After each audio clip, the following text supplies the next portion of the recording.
Hello friends, आप लोगों का स्वागत है सुषमा की कहानियों में।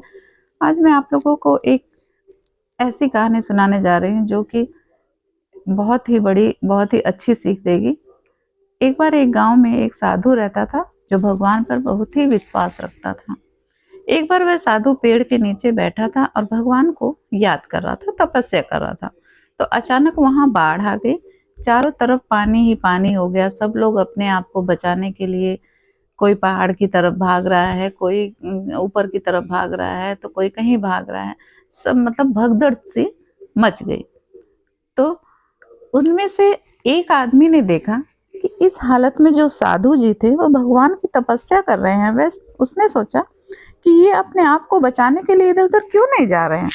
तो उसे साधु से बोला, अरे आप कहीं जा क्यों नहीं रहे हो? आप भी मेरे साथ ऊपर पहाड़ की ओर तरफ चलो, नहीं तो डूब जाओगे इसमें। तो साधु जी बोले कि नहीं, मैं इसमें नहीं डूबूंगा, क्योंकि मैं तो भगवान की तपस्या करता हूँ, मुझे कुछ नहीं होगा। मुझे भगवान अपने आप बचाने के लिए आएंगे। उसे ये लगा कि भगवान जो है मुझे बचाने के लिए आएंगे, अपने आप स्वयं बचाने के लिए आएंगे। धीरे धीरे पानी साधु के कमर तक आ गया। अब लोग वहां से नाव लेकर निकलने लगे। तो उनमें से एक साधु ने एक साधु से कहा कि पानी आपके कमर तक आ गया, आप हमारे साथ चलो।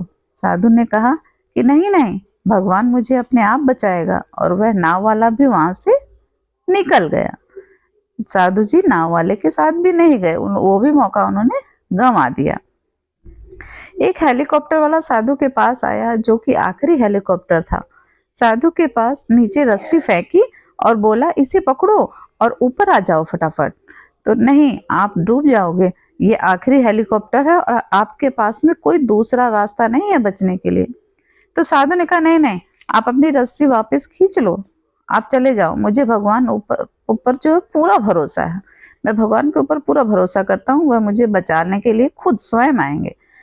तो पानी काफी ऊपर आ गया, पेड़ डूब गए और साधु की एकदम कमर तक पानी आ गया था। तो वो रस्सी से भी नहीं गए, एरोप्लेन से भी नहीं गए।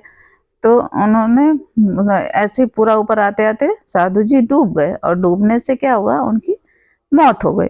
तो मरने के बाद साधु भगवान के पास गए और बोले, हे भगवान, मैंने पूरी जिंदगी आपकी तपस्या की, मेरा सारा जीवन आपकी आराधना करने में लगा दिया। इतने बारिश में, धूप में, हवा में मैंने हमेशा तपस्या की, फिर भी आपने इतने दिन तक इतने भरोसे के साथ इंतजार किया, लेकिन आप मुझे बचाने ही नहीं आए। मैंने सोचा आप मुझे बचाने आओगे, लेकिन वहां डूबकर मेरी मौत हो गई और आप नहीं आए, ऐसा क्यों? तो भगवान बोले, मूर्ख इंसान, एक नहीं 3 बार आया था। वो तीनों बार मैं ही तो था। पहला पैदल बचाने आया, दूसरा नाव के द्वारा बचाने आया, तीसरा हेलीकॉप्टर के द्वारा बचाने आया। लेकिन तुमने मेरा एक भी अवसर पहचान नहीं पाया, पता नहीं किसका इंतजार कर रहे थे। तो इस तरह से जिंदगी में हमें ऊपर वाला बहुत से मौके देता है, लेकिन हम सब उस मौके को ठुकरा कर पता नहीं किस चीज का इंतजार कर रहे होते हैं कि वो होगा तभी मैं करूंगा, और इस बात पर अड़े रहने कि एक वक्त के बाद वो मौका हाथ से निकल जाता है और हम कुछ नहीं कर पाते।